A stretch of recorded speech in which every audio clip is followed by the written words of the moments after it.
Yep, you did. And there's chips. Come and eat, and maybe like after you're done eating, when you can't move anywhere, I'll talk to you some more about some other things. Okay, and I'll circulate and I'll chat to you. I want to hear everyone what you're talking about in the valley and what's of interest to you. So thanks, Owen, for having us here, and you can maybe say let's eat. You can ring the bell. The partnerships that we've formed with academia, with UMBC, Mosh Labs, both PhD students, master students, it's just been phenomenal. The discussions we had this morning were mind-blowing. And again, these are conversations really started by Danielle Allen, Area H, Director of Regional District Fraser Fort George. So hats off to her, she's not here. However, just loved the conversation of how we can go about not only geomapping geohazards, but also climate change mitigation, worked into our official community plan, of course. And Joe, thank you so much. No, our pleasure. Let's eat. Let's eat. And I'm here with Dr. Joe Shea, who is a professor at UNBC. And Dr. Shea, can you tell us why we're here? Well, we're here kicking off a project on community adaptation to changing mountain geohazards and changing mountain snowpacks. So this is sort of it's probably a 3-year project looking at collecting information in the valley from people in the valley, understanding their stories and their concerns around, the changes that we're seeing in the mountain environments. This is our big kickoff event, and we're really happy to have such a great night and have lots of people out in the park enjoying a nice meal. And what do you hope to accomplish from this evening? This evening, I just want to meet people. I want to get out into the community. I want to shake some hands and ask people questions. A lot of this work we're doing on this project is sort of trying to translate whatever scientific knowledge is out there and making it relevant to the people who live here. A lot of times we do our research and it sort of shows up in a journal article somewhere, but it never gets brought back to the communities that are probably the most interested in it in the first place. So this project is really, building that from the ground up and trying to understand again what people in the valley are facing and how they can adapt to these changes. Okay, well, let's back up a little bit and talk about what exactly is a geohazard and why are we talking about them? Well, geohazards are things like landslides and floods, and maybe you can see it in the back, the landslide there on Swift Creek. That was an event 2021 that Mayor Torgerson's identified as a pretty concerning event that had a potential impact on the town's water supply. So landslides, mud flows, these are things that people in McBride are dealing with frequently. With increased frequency of forest fires and occurrences, that risk of mud flows can increase. And so we're just trying to understand what changes are happening and how those can impact people in the valley. Right, so the science around earthquakes and earthquake predictions, a bit of a magic 8-ball, crystal ball kind of thing, is that the hope is that you can sort of have some idea of what might happen in certain areas with geohazards? I think so. I mean, earthquake prediction is it's a no-go zone for anyone really. But the geohazards, we understand that there are specific triggers for them. So part of this research project is collecting information on these events that have happened and then really trying to go back and pinpoint why did it happen. Right? So understanding, was it an intense rainfall event or was it a big snow melt event? Was it possibly linked to some seismicity? Is that something that we can identify? So really picking out those triggers and making recommendations going into the future. What are those triggers going to look like? How frequently are we going to get those rainfall events, and would you expect to see more of those sorts of events happening? Well, what kind of things could the average person do when confronted with the knowledge of this is a potentially hazardous area? Well, I mean, the whole, we're not here to minimize risk to zero. That's an impossible thing to do. But to make people aware of it, right, to bring knowledge to, anyone in the region here of what the potentials are, and then having them help come up with a plan for how to adapt to it, right? So a lot of this is about community and coming together and being, sufficient and, a neighbor that people can reach out to as well. I think that's what I'm excited about, is sort of that sort of joining into that and tapping into that sort of, communal aspect of, reducing any risk, right? Know your neighbors. That's the number one rule. And have you already been doing some work in this area? No, we've just started this just this past spring, so we're really just ramping things up, collecting information, and we're going to try and have some sort of interim report at the end of the year on what kind of geohazards are we facing in the valley and what some of those triggers might be. Okay. Let's talk a little bit about snowpack, because that's a favorite of all the locals. What do you know about snowpack in this area? I mean, obviously climate change is affecting snowpacks everywhere. I'm assuming it's no different here.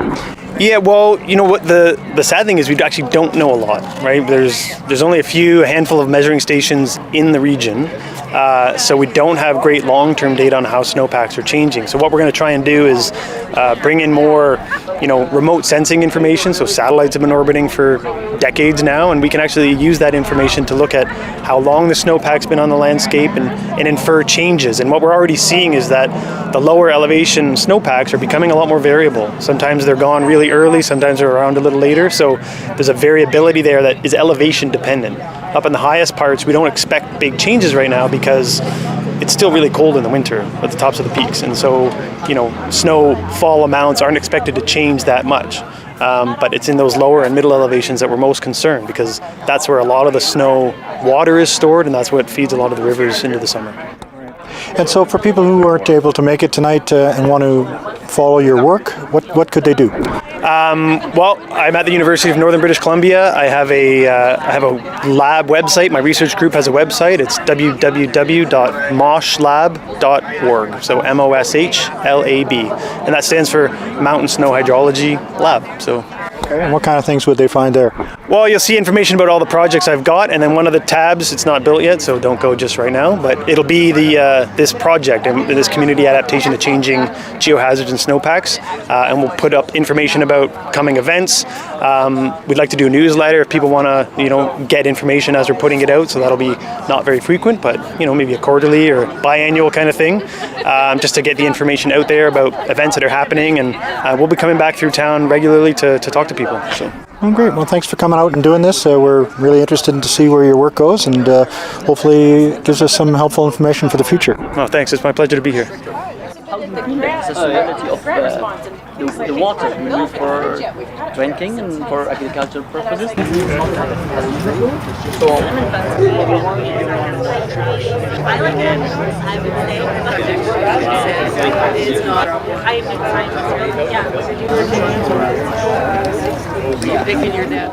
I'm not going to take too much of your time here. I hope you all enjoyed the food. And thanks again for coming out. Again, my name's Joe. I'm a professor at the University of Northern British Columbia, and I'm part of this project looking at mountain geohazards, snowpacks in the Robson Valley area. So this is a 3-year project that's funded by the Pacific Institute for Climate Solutions, and a focus here is on community adaptation. We're bringing in sort of scientific expertise, but we're coming into the community to talk to people about their experiences and their concerns about risks and geohazards and things like that. I'm gonna wait till the truck passes. But I want to introduce the team really quickly so you know who's here and who you might be seeing in the valley over the next couple of years. This is a 3-year project, so we'll be coming back through very regularly. First I've got Sami Sofizada. He's a Afghan national who's expert in landslides, geohazards, so he's come on to help map and understand the risks. We have Tristan Pierce, another professor at the University of Northern British Columbia, and Tristan has a great expertise in community engagement, so that's a key part here. James Whitehead, some of you may know, he's a wildfire researcher. He's been doing work in the valley for the last couple years as well. And Sarah Derrychuk here is a PhD student working on remote sensing of snow. So she uses satellites to look at mountain snowpacks. Who am I missing here? Obviously we have other partners like Mayor Owen Torgerson, a big hand, and Danielle Allen here, Regional District, Fraser Fort George. Both of them, huge round of applause. Alana. Where's Alana? There. I can't see it. Alana, sorry Alana, Community Forest, and Ray Thiessen as well from the Dunster Community Forest as part of this. And that community support is really important. I wouldn't have got the grant to do this if I didn't have the support from these people. So a huge thank you to them.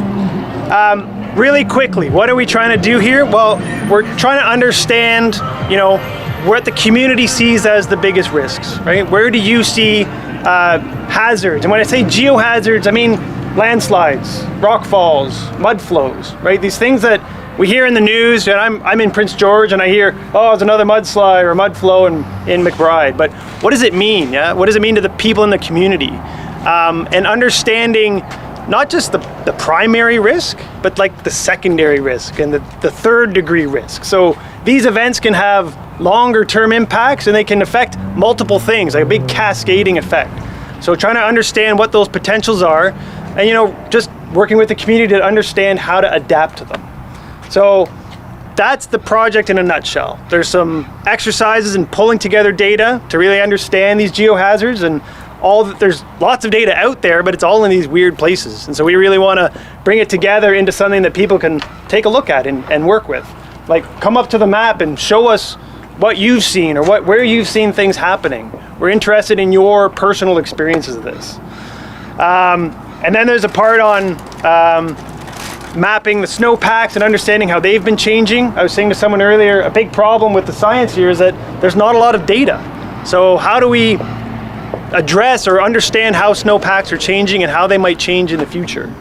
And once we've put these things together, we can really start to look at how things are going to change beyond today, right? Into the future. What sort of risks are we looking at?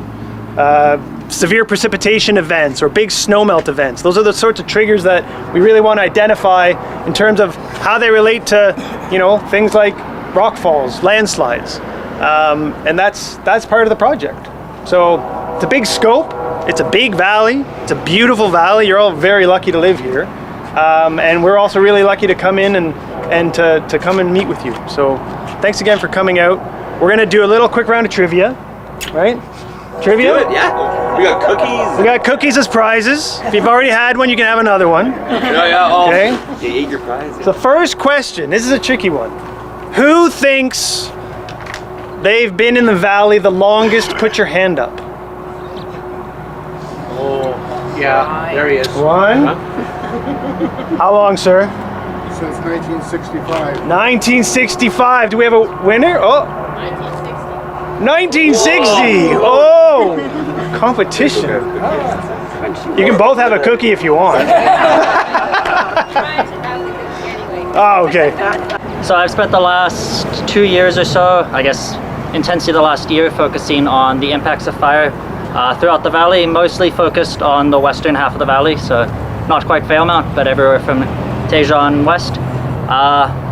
And my research has really looked at the ways in which the Robson is impacted by fire, whether it's actually in the valley itself or whether it's elsewhere. So anyone that was here in 2003 probably remembers that fires elsewhere can have a pretty substantial impact on this area through power, transportation, other things. So I was looking at those sort of impacts. So the ways in which the valley could be impacted by fires both here and elsewhere, but also, like Joe was talking about, the secondary impacts. So whether that's health impacts from smoke, whether that's potential for landslides, flooding, sediment. So looking at impacts beyond just the loss of homes and properties. And then the third was just looking at barriers and what stops or prevents governments or people from actually reducing their fire risk. So looking at the ways in which the regional district, crown land, private land mix might make it harder to address fire risk. Looking at just some of the challenges in actually getting funding and getting approval and getting the ability to reduce hazard. And then some of the things that are actually preventing people from addressing fires on their own property. And this has all kind of come together in a bit of a thesis research project that I'm presenting in some of the communities west of here, I guess, over the next few days, and has also kind of culminated into a sprinkler project that we're just getting off the ground. So hoping to provide some houses in at-risk areas with fire sprinklers after they complete a home assessment. So just looking for ways that we can easily, kind of some quick wins or actionable areas where we can easily improve fire risk or reduce fire risk in the area. So that's a broad overview of my last 2 years, and I'll be presenting in Tejon, I think it's Tuesday. It's in the newspaper, and I'll be around here if you guys have any more questions. So thanks a lot. Hey James, Yeah. I think a lot of people are asking maybe a little bit of background. Why did you do this? What prompted you to This is your favorite. Yeah, well, I favorite think it's question. interesting. I see people here, you know. So yeah, I kind of came to this master's. I spent 7 years with the BC Wildfire Service. I worked all over the province, both on smaller initial attack fires, but also larger fires as part of a 20-person crew. And I sort of first kind of got attuned to some of the challenges with fire management and fire risk reduction when working on a fire in the south of the province. And I got there and there was 40 to 60 locals who had stayed behind, defied the evacuation order, and were actually doing a pretty good job at protecting their own properties. At the same time, it was a really dangerous situation. It was really kind of messy, and a lot of people were putting themselves in a lot of risk. And so I really wanted to explore more and understand community capacity and understand what led people to do that and how we can actually better harness and support, not necessarily support that, but facilitate it in a way that's safe. And my research kind of deviated a little bit from that, but that's really what inspired me. So just understanding how fire is managed in rural areas and how we can do a better job of engaging rural residents in some of the skills. So. Community members and some of the interview process that you went through. Yeah, absolutely. So the engagement process, like everything here, started with Danielle. We kind of made contact, and Danielle was excited about the idea and sort of ran with it and set up, kind of put us in touch with a lot of the people I needed to talk to, needed to know, Owen being one of those. And after that, we sort of came up with a bit of a research design, and then I went and lived in McBride spent a month there in May and a month there in September, and was there full time and just kind of talking to as many people as possible. So I harangued as many people with knowledge and expertise on fire and local government and forestry as possible, and sat them down for some more formal interviews. And then also just having a lot of conversations, kind of meeting people, friends of friends, talking to people, just understanding what some of their concerns were, and finally hosting meetings. So I try to provide an educational component as much as possible. So some of the tools that people can use to reduce their own fire risks. So hosted meetings about that and my research, but also asked questions, try to understand the ways in which people were concerned about fire, some of the previous experiences, some of the impacts that fires have had in the past, and what people were actually doing. So it's a little bit of everything, but a huge part of it was just spending time in McBride and some of the unincorporated communities that I was working in, and just getting to know people and just having those casual conversations. A lot of geoscientists, not unlike Joe, a lot of it's top down. A lot of the quantitative science, it kind of predetermines what they're going to look at. You know, they measure, it goes off in reports, and it's not really useful. And this is kind of a different approach, which you start from the bottom up, which is having people who actually live and are going to be experiencing and living through whatever happens, kind of setting their research agenda, and then from there building up.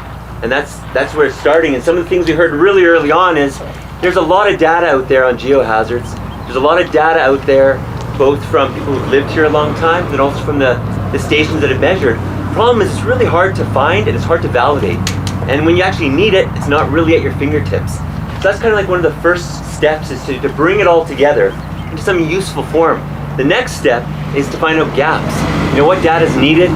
Do we have the expertise and instruments to do it? And if so, how do we do that so that it's locally owned and then it's useful? That's a huge challenge, but that's kind of the conversation that's building. And I guess from there is you know, getting ideas and hearing from people what they think would be a useful exercise, especially since we have a university. Like, I grew up in Prince George. UNBC is, I call it my university, but it's a public institution. You know, everyone here owns a piece of it.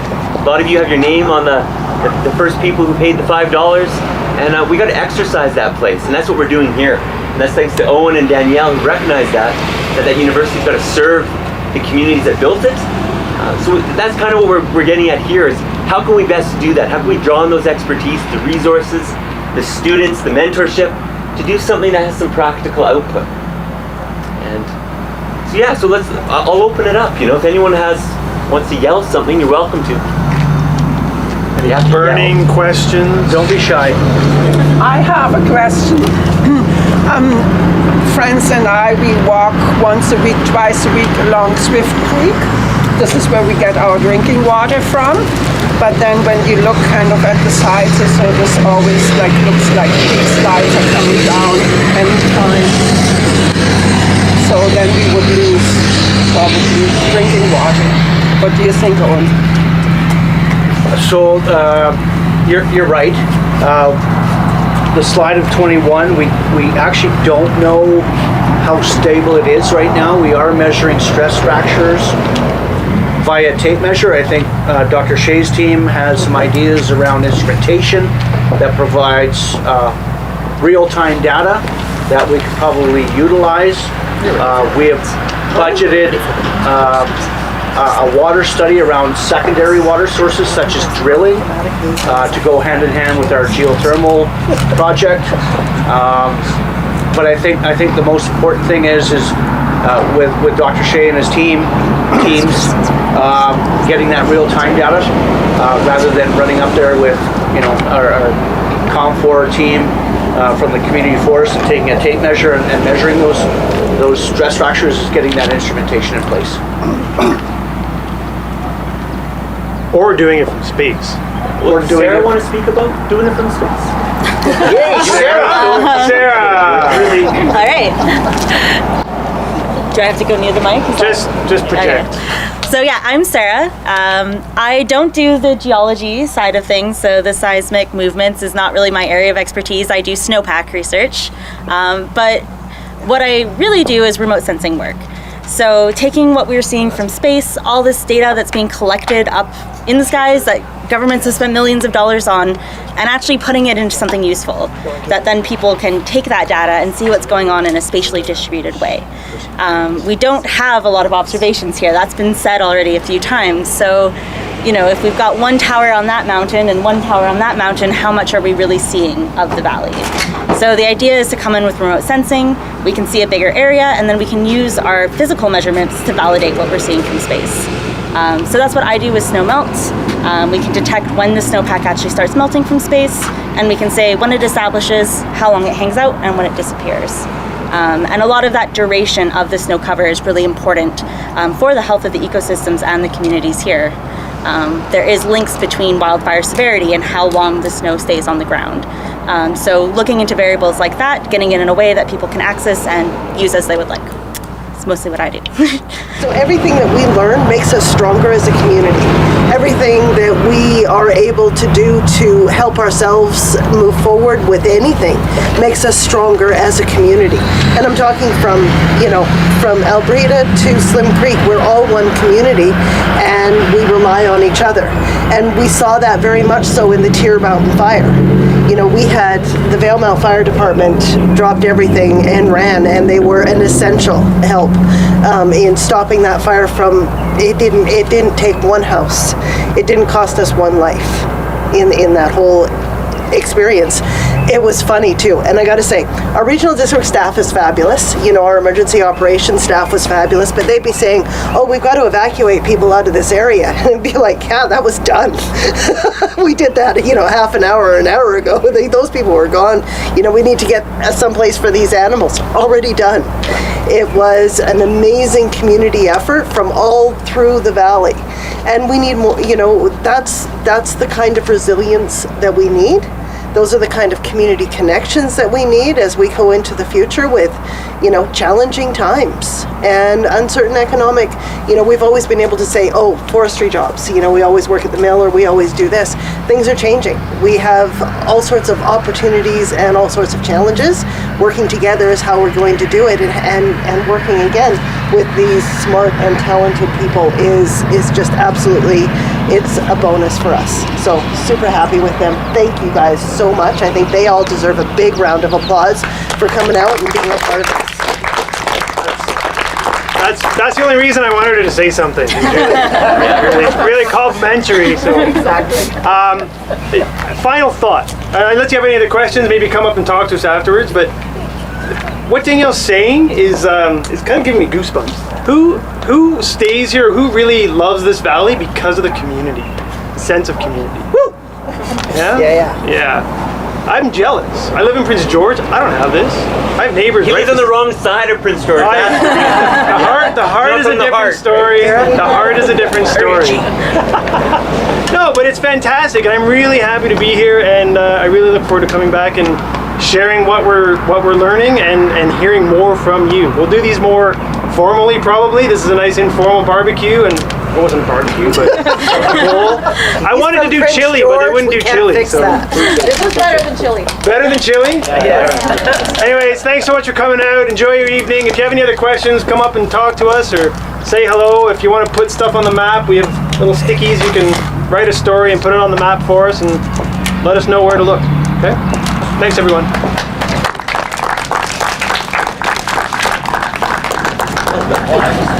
Great story.